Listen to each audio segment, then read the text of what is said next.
James never expected to inherit his great-aunt Mildred's house. At 32, he had been living in a cramped apartment downtown, saving every penny for a down payment that seemed perpetually out of reach in the current housing market. When a lawyer called to inform him that his eccentric great-aunt had left him her charming cottage on Oakwood Lane, a property that predated the upscale neighborhood that had subsequently grown around it, James could hardly believe his luck. The house sat on a generous half-acre lot with mature trees and a picturesque garden that Mildred had tended for over 50 years. It was the kind of property developers would pay millions for, but to James it represented something priceless, a fresh start and a connection to his family's history. As James pulled into the gravel driveway for the first time as the home's owner, memories flooded back from his childhood visits. The two-story Victorian with its wraparound porch and gingerbread trim stood proudly amidst the surrounding cookie-cutter McMansions. Unlike the pristine, manicured lawns of neighboring properties, Aunt Mildred's garden had a wild, enchanted quality.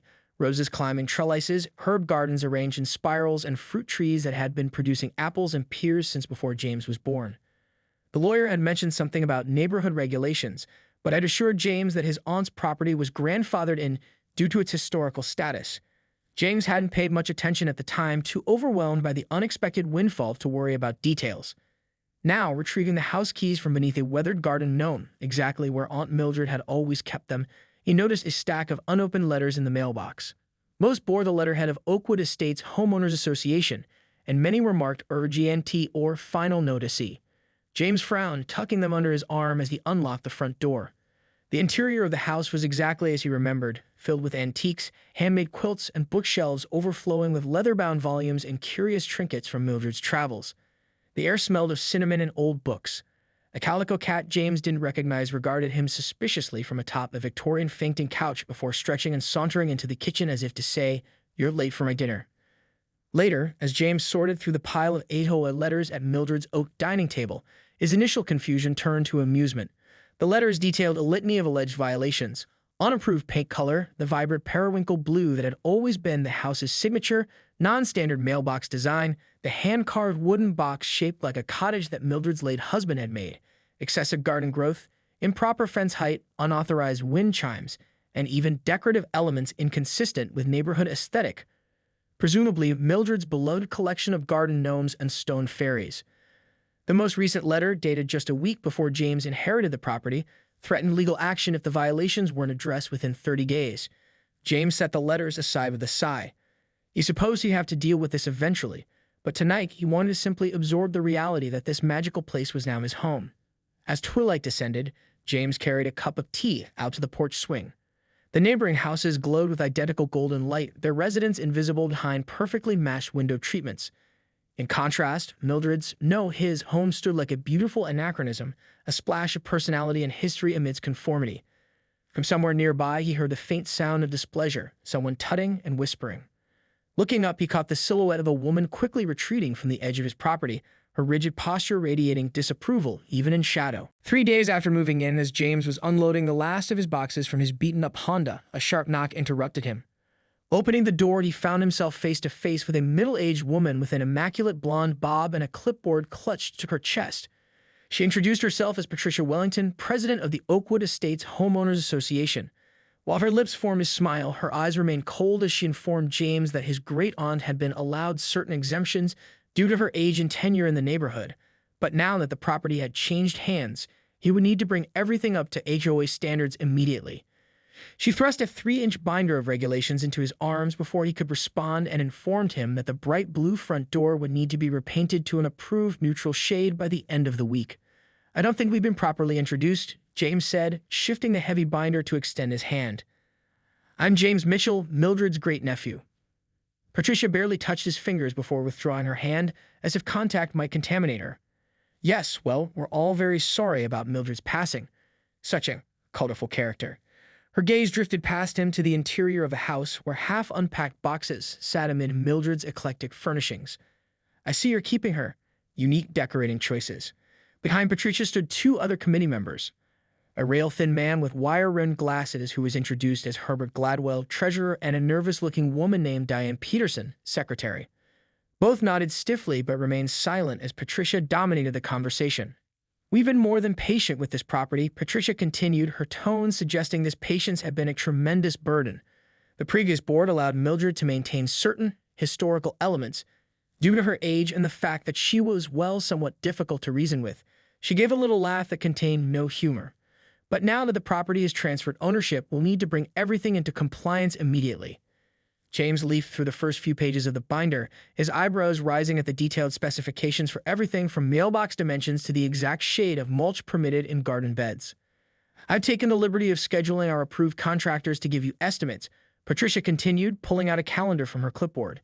The landscapers can start next Monday. Those overgrown rose bushes really must go, and I've already ordered paint samples for your consideration. She pointed to the blue door. That will need to be addressed first. Section 5, paragraph 3 clearly states all exterior doors must be painted in approved neutrals: dove white, agreeable gray, or sensible beige. I'm rather fond of the blue, actually, James replied, remembering how his great-aunt had always said the color reminded her of bluebirds and summer skies. Patricia's smile tightened. Well, I'm afraid fondness doesn't factor into our covenant agreements.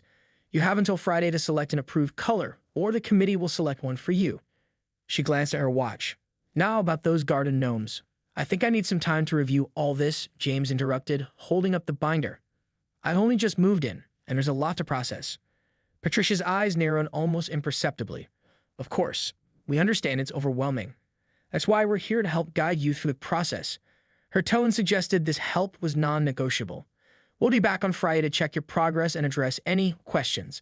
She handed him a business card with her cell phone, home phone, and email, all printed in an aggressively bold font.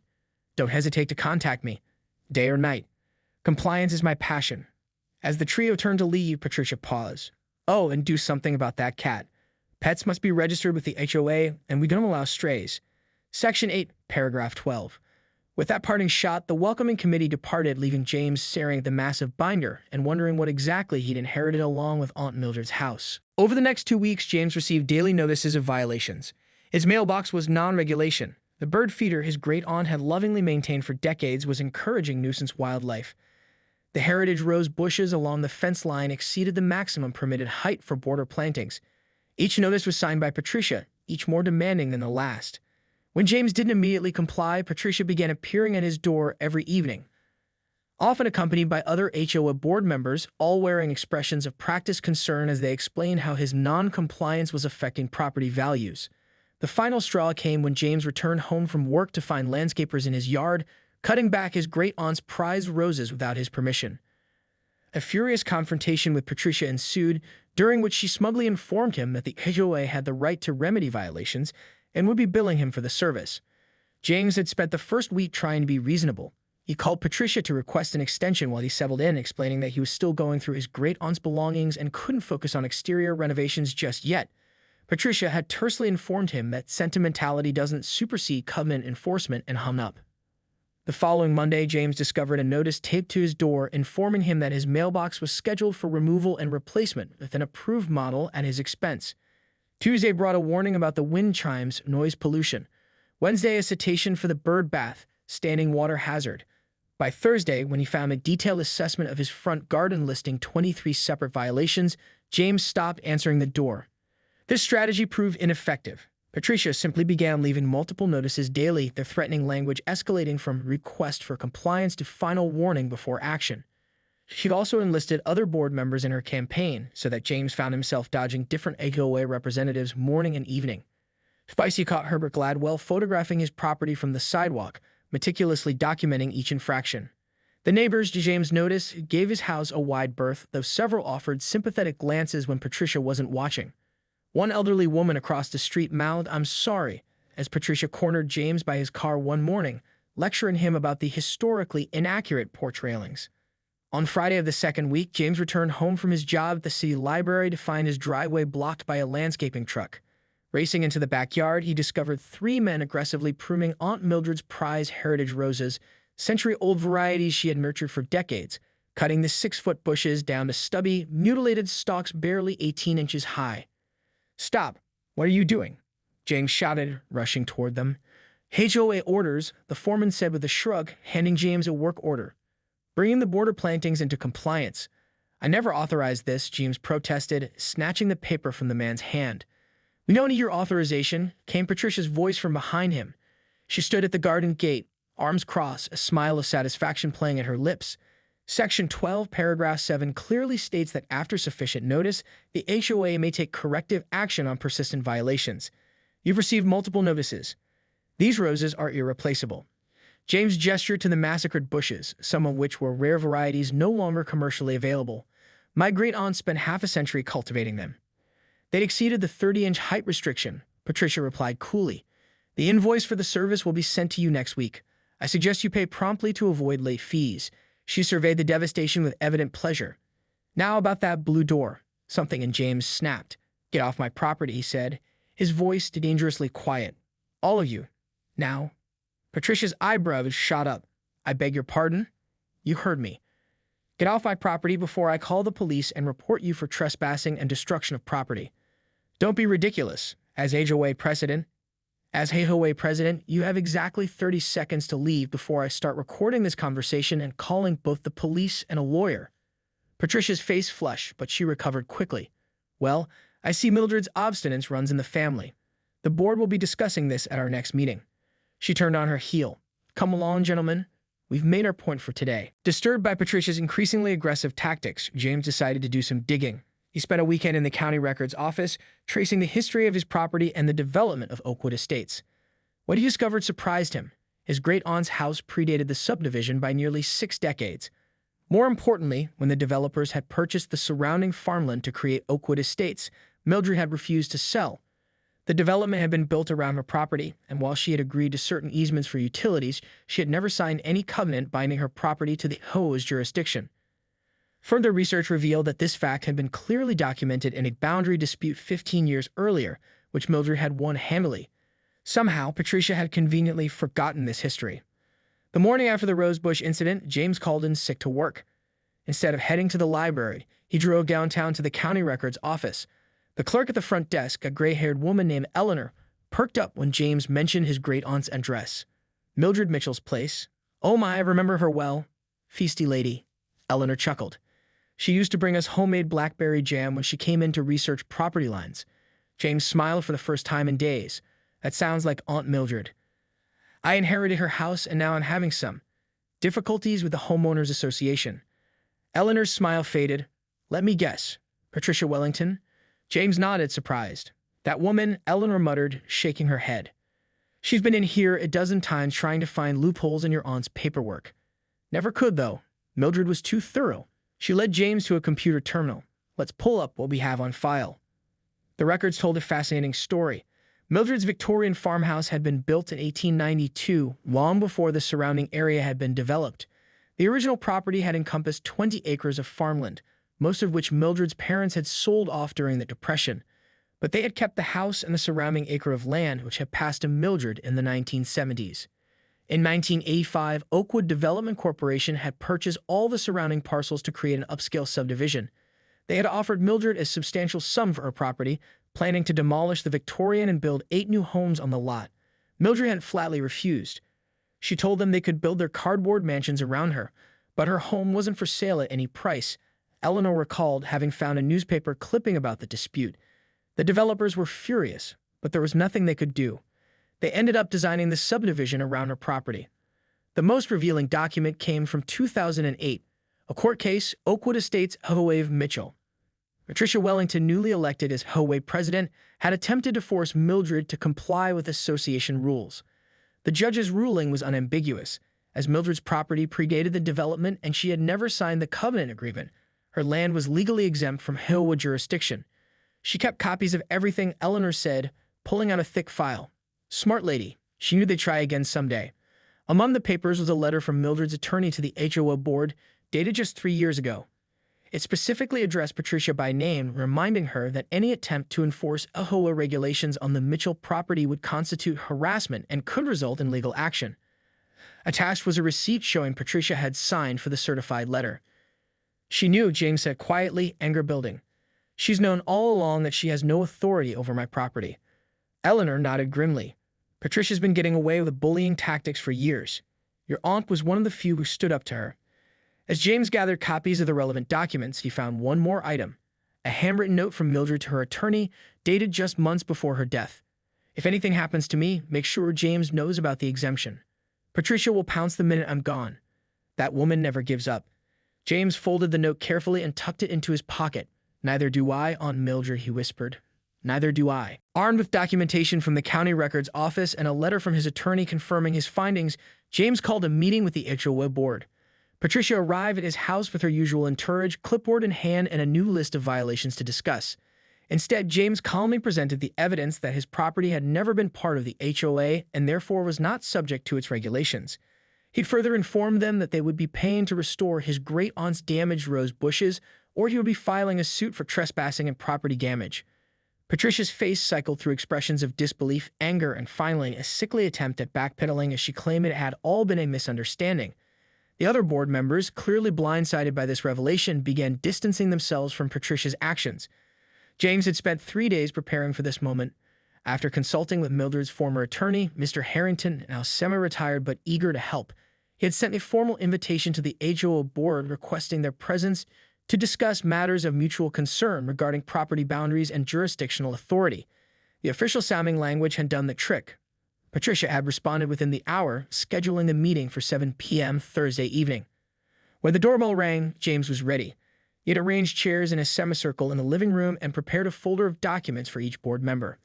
The calico cat, whom he'd named Mildred in his aunt's honor, perched regally on the back of his armchair like a familiar. "Thank you all for coming," James began after minimal pleasantries. Patricia was already scanning the room, no doubt mentally cataloging new violations. Herbert Gladwell and Diane Peterson sat stiffly on either side of her, while 2 other board members James hadn't met before, introduced as Ray Simmons and Teresa Lopes, completed the group. "We're very busy, Mr. Mitchell," Patricia cut in before he could continue. "I've prepared a comprehensive list of outstanding violations that require immediate attention." She thrust her clipboard forward. "Since our last interaction was heated, I've taken the liberty of arranging payment plans for—" "Actually, Patricia," James interrupted smoothly, "I've invited you here to discuss a different matter entirely." He distributed the folders. "Please take a moment to review these materials." A confused silence fell as the board members leafed through the documents. Herbert was the first to react, his eyes widening behind his wire-rimmed glasses. Diane gasped softly. Ray and Teresa exchanged alarmed glances. "This is absurd," Patricia sputtered, her manicured fingers clenching the court judgment. "These documents are clearly outdated or fabricated." "They're certified copies from county records," James replied calmly. "As you can see, this property has never been subject to HOA jurisdiction. The court established that definitively in 2008 when you were present in the courtroom, Patricia. I don't recall any such. And this," James continued, pointing to a specific page in their folders, "is the certified mail receipt showing you personally signed for a reminder letter from my aunt's attorney just 3 years ago. The same attorney who now represents me." The color drained from Patricia's face. "You not only harassed my aunt for years, you've deliberately missold your fellow board members. And most recently, you authorized the destruction of historically significant plantings on my private property, plantings that, as Mr. Harrington's assessment indicates, are valued at approximately $15,000. Ray Simmons cleared his throat. "Patricia, did you know about this exemption?" Patricia's lips thinned to a white line. "There were certain historical disputes, but I believe they had been resolved in the association's favor." "That's not what these court documents show," Teresa said quietly. "Additionally," James added, "I've prepared an invoice for the restoration of the damaged rose bushes. A specialist in heritage roses will need to source appropriate replacements, which are quite rare. Mr. Harrington advises that if payment isn't received within 30 days, we'll proceed with legal action for trespassing, property damage, and harassment." "This is outrageous." Patricia finally exploded. "The HOA cannot be held responsible for."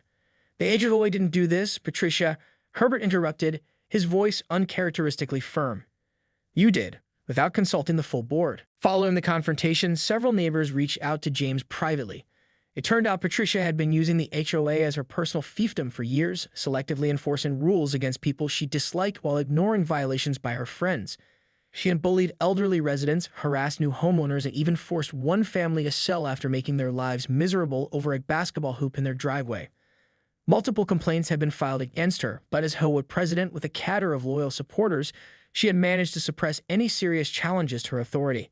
James' stand had finally given other homeowners the courage to speak up, and a movement to replace the current board began gaining momentum.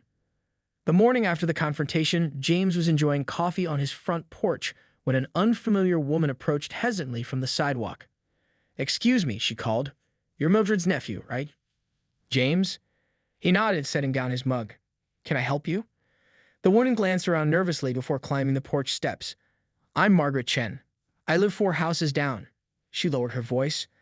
"I heard about what happened with Patricia last night. The whole neighborhood is talking about it." James raised an eyebrow. "News travels fast.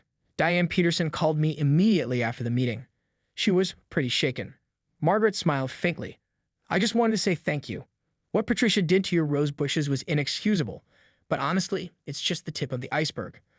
Over the next hour, Margaret revealed a pattern of abuse that spanned the decade of Patricia's presidency. The woman had weaponized HOA regulations to wage personal vendettas, target minorities, and bully anyone who questioned her authority. The Rodriguezes 2 streets over, Margaret said, Patricia cited them 16 times for their children's basketball hoop. When Mr. Rodriguez finally stood up to her at a meeting, she had his family's cars towed for being improperly parked in their own driveway. They eventually sold at a loss just to escape. By mid-afternoon, James's porch had become an impromptu gathering place. The elderly couple from across the street brought homemade cookies and stories about Patricia threatening them with daily fines over their bird feeder, identical to your aunt's. A young family shared how they'd been denied permission to install a wheelchair ramp for their daughter despite ADA regulations because it affected neighborhood aesthetics. "The thing is," explained Ray Simmons, who had returned to apologize for his role in the board's actions, "Patricia controls the records, the meetings, even the election process. She schedules votes when her opponents are out of town and rejects proxy ballots on technicalities. She's created this climate of fear where people are afraid to speak up. But now everyone's talking," added Teresa Lopes, who had also joined the gathering. "Last night after the meeting, Herbert and I started making calls.